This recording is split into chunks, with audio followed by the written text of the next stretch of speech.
बिस्मिल्लाहिर्रहमानिर्रहीम। तो दोस्तों, एक्सेल में मैं आपको बताऊंगा कि पेशेंट डिस्चार्ज बिल फॉर्मेट अगर आपको बनाना हो तो ये एक फॉर्मेट आप पहले से बना के रख सकते हैं, जिसमें आप अपने पेशेंट का नेम अगर आप यहाँ पर राइट डाउन करते हैं, एंटर करते हैं, तो इससे हमें क्या होगा कि यहाँ पर पेशेंट की आईडी और पेशेंट की एडमिशन डेट, डिस्चार्ज डेट और कंसल्ट डॉक्टर की डिटेल हमें यहाँ पर मिल जाएगी। उसके बाद हम यहाँ पर अपने डिस्क्रिप्शंस के अंदर जो भी चार्जेस होते हैं, जैसे रूम चार्जेस हैं, डॉक्टर फीस वगैरह, तो अगर हम यहाँ पर टाइप करते हैं कि रूम चार्जेस हमने लिख दिए यहाँ पर, इसके अलावा डॉक्टर फीस हमने यहाँ पर लिख दी है, मेडिकेशंस वगैरह वो हमने यहाँ पर टाइप की है, और प्रोसीजर वगैरह जो भी होगा। फॉर एग्जांपल हमारे पास कोई भी चार्जेस हो और डॉक्टर विजिट कितना है, रूम चार्जेस कितना पर डे का है, तो 3 डेज के हिसाब से लगा देंगे। इस तरह से यहाँ पर आप कोई भी, जैसे डॉक्टर फीस के जो है वो 2 विजिट्स थे, और मेडिकेशंस के जो है यहाँ पर इतने क्वांटिटीज़ 5 डेज के हिसाब से जो है, या 3 डेज के हिसाब से वो आपके पास चार्जेस अप्लाई हो गए हैं। सर्जरी जैसे 3 लिखा है, यहाँ पर 4 फॉर एग्जाम्पल है, तो यहाँ आपके पास उसका टोटल भी कैलकुलेट हो रहा है, उसके सब टोटल वगैरह, और यहाँ पर उनके टैक्सेस वगैरह, वो तमाम चीज़ें आपके पास जो है वो कुछ ही सेकंड्स के अंदर आपके पास यहाँ पर ऐड हो जाएंगी, और आप अपने पूरे इस फॉर्मेट का जो है वो ईजिली प्रिंट आउट निकाल के जो है वो पेशेंट के हैंड ओवर कर सकते हैं। तो ये फॉर्मेट आपको पहले से बनाना होगा। अब ये किस तरीके से बनेगा तो मैं आपको यहाँ पर डिटेल में स्टेप बाय स्टेप बता दूंगा। तो एक्सेल की न्यू शीट हम ओपन करेंगे, और अपनी जो पुरानी शीट है इसको हम यहाँ से क्लोज करते हैं। आपने सबसे पहले, आपको फॉर्मेट के लिए आपको रिक्वायर्ड होगा कि कितने रॉज कितने कॉलम्स के ऊपर आपको यहाँ पर काम करना है। तो 2 रॉज हम यहाँ पर कवर कर लेते हैं, और फिलहाल हम यहाँ पर 4 कॉलम्स जो होगा वो हम यहाँ पर कवर करते हैं। इसको हम करेंगे मर्ज।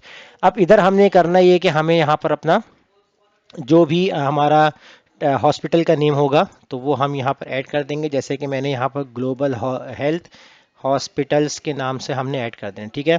तो जो भी नेम होगा वो आप अपने हिसाब से रखेंगे, ठीक है। और इसके बाद यहाँ पर आप इसके जो फॉर्मेट्स वगैरह हैं वो आपको स्टेप बाय स्टेप आपको पहले से ही रेडी कर लेने हैं साथ साथ।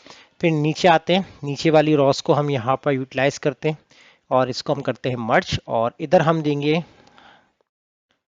हॉस्पिटल, और हम लिख देंगे डिस्चार्ज बिल, ठीक है। जो भी हमारे जिस जोन से नेम का बिल होगा हमने उसकी हेडिंग डाल देनी है। तो यहाँ पर हमने लिख दिया डिस्चार्ज बिल कर दिया। उसके बाद नीचे आते हैं, एक रॉ हम यहाँ पर फिलहाल स्किप करते हैं। नीचे यहाँ पर हम देंगे इनवॉइस नंबर। इनवॉइस नंबर के लिए हमने एक सेल छोड़ दिया है। उसके बाद नेक्स्ट यहाँ पर आते हैं, और यहाँ पर हम देंगे डेट।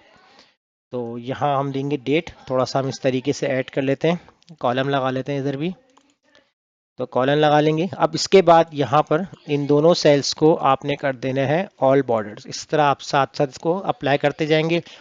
ऑल बॉर्डर्स के बाद फिर आपने यहाँ पर एक रॉ को आपने स्किप करना है, सेकंड वाली रॉ को आपने मर्ज करना है, और यहाँ पर आप हेडिंग देंगे जिसमें आपके पास पेशेंट डिटेल्स की जो है वो हेडिंग्स होगी। इसको आप चाहे बोल्ड करना चाहें बोल्ड कर सकते हैं।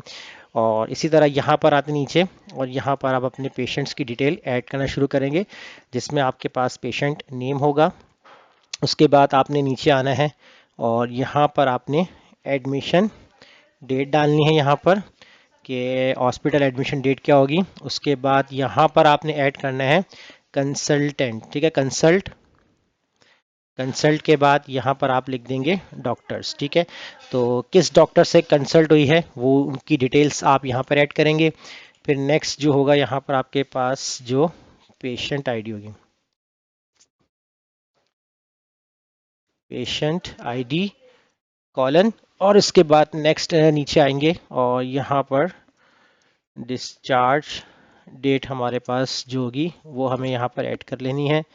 इस साइज़ को हम इस तरह से मैनेज कर लेते हैं, और ये एरिया जो होगा इसको हम यहाँ पर हाईलाइट करेंगे डिफरेंट फॉर्मेट के हिसाब से। डिफरेंट हेडिंग्स को हम यहाँ पर सेट कर लेते हैं। उसके बाद फिर नीचे आते हैं, एक रॉ को हम करते हैं स्किप, और यहाँ नीचे वाले रॉ को हम मर्ज करते हैं, और इधर हम हेडिंग दे देंगे बिलिंग समरी। अब देखें, ये जो चीज़ें जो हैं इसके अंदर मैं अभी फ़िलहाल अपने पास से ही इसके अंदर ऐड कर रहा हूँ। आपके पास जो जो चीज़ें होंगी वो आप अपने हिसाब से जो है वो ऐड करते रहेंगे। तो यहाँ पर आ गया डिस्क्रिप्शंस, आ गए आपके डिस्क्रिप्शंस के बाद यहाँ पर आप लिखेंगे जो कि आपकी कॉस्ट होगी, कॉस्ट की डिटेल्स आ जाएंगी। फिर इसके बाद आप यहाँ पर ऐड कर सकते हैं क्वांटिटीज़, क्वांटिटीज़ के बाद फिर यहाँ पर आप लेंगे टोटल। तो ये आपकी सब हेडिंग्स के अंदर आ जाएंगी। ठीक है, तो इसके अंदर हमने सब हेडिंग का बना दिया और कुछ हम हेडिंग्स को यहाँ पर सेलेक्ट करते हैं इस तरीके से और साथ साथ फॉर्मेट देंगे।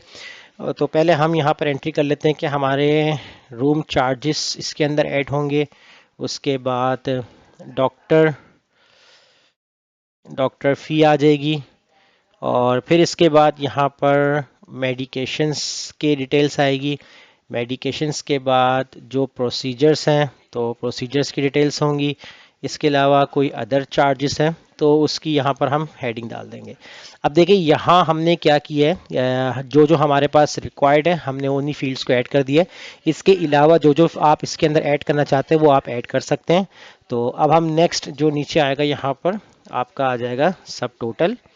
सब टोटल के बाद फिर नीचे टैक्स ऐड होगा, जीएसटी टैक्स वगैरह, एंड देन फिर इसके बाद यहाँ पर आएगा डिस्काउंट एंड इसके बाद आपके पास आ जाएगा टोटल अमाउंट। तो ये तमाम चीज़ें आपने इसके अंदर ऐड कर लेनी है कुछ इस तरीके से और इसी तरह यहाँ पर भी हम ऐड कर लेने हैं और यहाँ ऐसा आपने ऐड करना है। इन तीनों को आपने यहाँ पर सिलेक्ट करना है। अब देखें हम यहाँ पर फॉर्मूला अप्लाई करते हैं, जैसे कि हमने यहाँ पर फॉर्मूला अप्लाई किया सम का और ये पूरी रेंज सेलेक्ट करेंगे, ब्रैकेट क्लोज करके एंटर, और ये पूरा फॉर्मेट आप कॉमा में चेंज कर देंगे।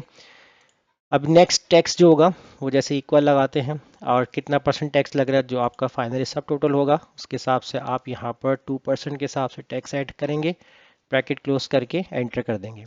नेक्स्ट डिस्काउंट, ये भी आप सब टोटल के हिसाब से सेलेक्ट करेंगे और कितना परसेंट है, जैसे 8% जो होगा आपका डिस्काउंट है वो ऐड हो जाएगा। फाइनली टोटल अमाउंट होगा, उसमें आप क्या करेंगे जो आपका टोटल होगा तो आपने वो सिलेक्ट करना है। जैसे कि हम यहाँ पर सिलेक्ट करते हैं कि इक्वल लगाते हैं, ब्रैकेट ओपन करते हैं, यहाँ पर सब टोटल को सिलेक्ट करेंगे, प्लस कर देंगे जो आपका टैक्स होगा, ब्रैकेट क्लोज कर देंगे और माइनस कर देंगे जितना आपका अमाउंट या डिस्काउंट होगा, उसके साथ आपने इसको माइनस करके एंटर कर देना। अब देखें जैसे हम यहाँ पर जो है चार्जेस ऐड करते हैं, जैसे हमने चार्जेस ऐड किया 5000, ठीक है, और इसके अलावा डॉक्टर फीस जो होगी वो आपको ऐड करनी है। तो पहले हम क्या कर लेते हैं, यहाँ पर इसको सेलेक्ट करते हैं, इनको मल्टीप्लाई करवा देंगे इसके साथ और इसके बाद यहाँ से लेकर यहाँ तक ड्रैग कर देंगे और डॉक्टर फीस यहाँ पर हमने लिख दी है 3000 और मेडिकेशंस वगैरह हमने कर दी 8000, प्रोसीजर्स वगैरह हमने कर दी हैं 2000 और अदर चार्जेस वगैरह हमने कर दी 3500। अब क्वांटिटीज़ में जैसे कि रूम चार्जेस पर डे कितना था तो 5 डे जो थे विज़िट थे और डॉक्टर फीस जो थी वो 3 डेज़ इसके हिसाब से 3 डे तक डॉक्टर ने विज़िट किया और फिर इसके बाद मेडिकेशन भी आपकी 3 दिन तक जो है वो आई हैं इस्तेमाल में और प्रोसीजर आपका 2 दिन तक हुआ और कुछ चार्जेस थे वो 3 दिन तक, कोई अदर चार्जेस थे वो ऐड हुए। तो ये देखिए यहाँ पर आपके पास जो है वो कुछ इस तरीके से फ़ौरनली आपके पास टोटल ऐड हो चुका है। अब यहाँ आपके पास नेक्स्ट जो होगा जिसमें आप अपना इनवॉइस नंबर ऐड करते हैं, जैसे हम यहाँ पर कोई भी इनवॉइस नंबर लिख देते हैं तो ये इनवॉइस नंबर हो जाएगा और डेट, जिस डेट को आपकी ये बिलिंग वगैरह जनरेट हो रही होगी वो डेट आपको यहाँ पर स्टार्टिंग में मेंशन करनी है। अब हमें क्या करना होता है कि यहाँ पर आपके पास जो पेशेंट डिटेल्स होती हैं कि आप यहाँ पर पेशेंट का नाम लिखें, उससे हमें यहाँ पर उसकी डिटेल्स मिल जाए। तो डिटेल्स कैसे मिलेगी, तो सेकंड शीट पे आपने यहाँ पर डिटेल्स ऐड करनी है। जैसे हम पेशेंट नेम को सेलेक्ट करते हैं, ऐड करते हैं, यहाँ पर कॉपी पेस्ट करवा लेता हूँ, पेशेंट आईडी को हमने यहाँ पर पेस्ट करवा दिया। इस तरह हमने यहाँ पर एडमिशन डेट को कॉपी किया, सेकंड यहाँ पर आके पेस्ट करवा दिया और डिस्चार्ज डेट कॉपी किया और इसको हमने यहाँ पर पेस्ट कर दिया और लास्ट वन जो होगा हमारा कंसल्ट डॉक्टर, तो वो हमने यहाँ पर इसको पेस्ट करवा दिया। तो कॉलम के साइजेस हम एडजस्ट करेंगे।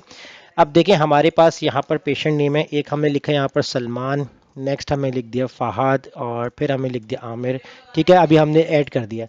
अब हमने लिखा आईडी नंबर S1 कर दिया, इसका हमने F1 कर दिया और इसका हमने A1 कर दिया। एडमिशन डेट जैसे हमने यहाँ पर टाइप किया है 1 जनवरी से 2026 और इसके बाद यहाँ पर हम ऐड करते हैं 5 जनवरी, ठीक है। अभी हम फिलहाल अपने हिसाब से एडमिशन डेट वगैरह ऐड कर रहे हैं यहाँ पर और इसके बाद डिस्चार्ज डेट है हमने यहाँ पर ऐड कर दिया 6 जन और 2026 और इसके अलावा 12 जन 2026 और 8 जन से हमने कर दी यहाँ पर 11 जन 2026। कंसल्ट डॉक्टर के लिए हमने यहाँ पर डॉक्टर्स के नेम ऐड कर देने, जैसे हमने डॉक्टर इरफान ऐड कर दिया, फिर हमने ऐड कर दिया यहाँ पर डॉक्टर समीर ऐड कर दिया, फिर हमने यहाँ पर ऐड कर दिया डॉक्टर ताहा। ठीक है, अभी हमने फ़िलहाल 2-4 डॉक्टर्स वगैरह जितने भी होंगे उनकी डिटेल्स हमने ऐड कर दी। अब हम क्या करेंगे, इस रेंज को सिलेक्ट करके इसको एक नाम देंगे, जैसे हमने यहाँ पर नाम दे दिया पेशेंट रिकॉर्ड। ठीक है, हमने इस पूरे टेबल को एक नाम दे दिया पेशेंट रिकॉर्ड। अब देखिए यहाँ पर एंटर करेंगे तो हम यहाँ पर जब सर्च करेंगे कि पेशेंट का नेम, तो हमारे पास यहाँ पर उसकी डिटेल आ जाए। उसके बाद हम डिटेल्स मैनुअली एंटर करेंगे तो ये नीचे सारी चीज़ें इसकी ऑटोमेटिकली ऐड हो जाएंगी। तो मैं यहाँ पर क्या करूँगा, इक्वल लगाऊंगा और वी लुकअप का फॉर्मूला अप्लाई करूँगा। लुकअप वैल्यू में दूंगा ये वाला सेल और कॉमा लगा दूंगा, और टेबल एरे के अंदर मैंने जो टेबल का नाम दिया था पेशेंट रिकॉर्ड के नाम से, और टेबल एरे के अंदर आप जो है यहाँ पर कॉमा लगा देंगे। कॉलम इंडेक्स में पेशेंट आईडी नंबर 2 पे है, कॉमा, और एग्जैक्ट मैच के लिए 0 ब्रैकेट क्लोज। ठीक है, इससे पहले हम क्या करेंगे, स्टार्टिंग में इफ़ एरर का फॉर्मूला लगा देंगे और लास्ट में हम यहाँ पर double quotation open double quotation close bracket close. बस ये हमारा फॉर्मूला जो है काम करेगा। एरर का फॉर्मूला लगा दिए तो अब हमारे पास एरर शो नहीं कर रहा। तो अब हम क्या करेंगे, सिंपली इस फॉर्मूले को कॉपी करेंगे, यहाँ पर आकर पेस्ट, और कॉलम 2 की जगह हम कर देंगे 3। इसी तरीके से यहाँ पर आकर कॉलम 2 की जगह कॉलम 3। इसी तरह यहाँ पर आते हैं और यहाँ पर 3 की जगह अब हम कर देंगे 4, और यहाँ पर हम आते हैं और यहाँ पर हम ऐड करते हैं 5। तो ये हमारे पास कॉलम आ जाएंगे। अब देखें, जैसे हम यहाँ पर लिखते हैं सलमान, तो हमने टाइप किया यहाँ पर सलमान, हमारे पेशेंट का नेम, उसकी सारी डिटेल्स हमारे पास यहाँ पर आ चुकी हैं। इसका फॉर्मेट हम कंट्रोल 1 प्रेस करके फॉर्मेट सेल में जाते हैं और यहाँ से हम इसको चेंज कर देते हैं।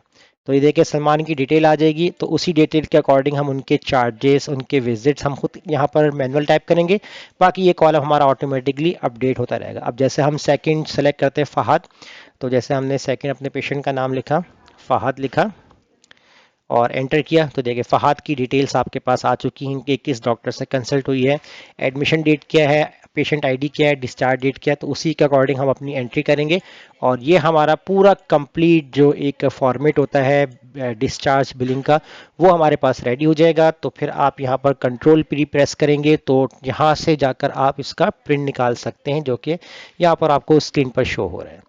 तो इस तरीके से आप एक डिस्चार्ज बिल फॉर्मेट बना सकते हैं, जैसे मैंने आपको आज की क्लास में बताया। तो फिलहाल आप इस क्लास की प्रैक्टिस कीजिए और मुझे इजाज़त दीजिए। अल्लाह हाफिज़।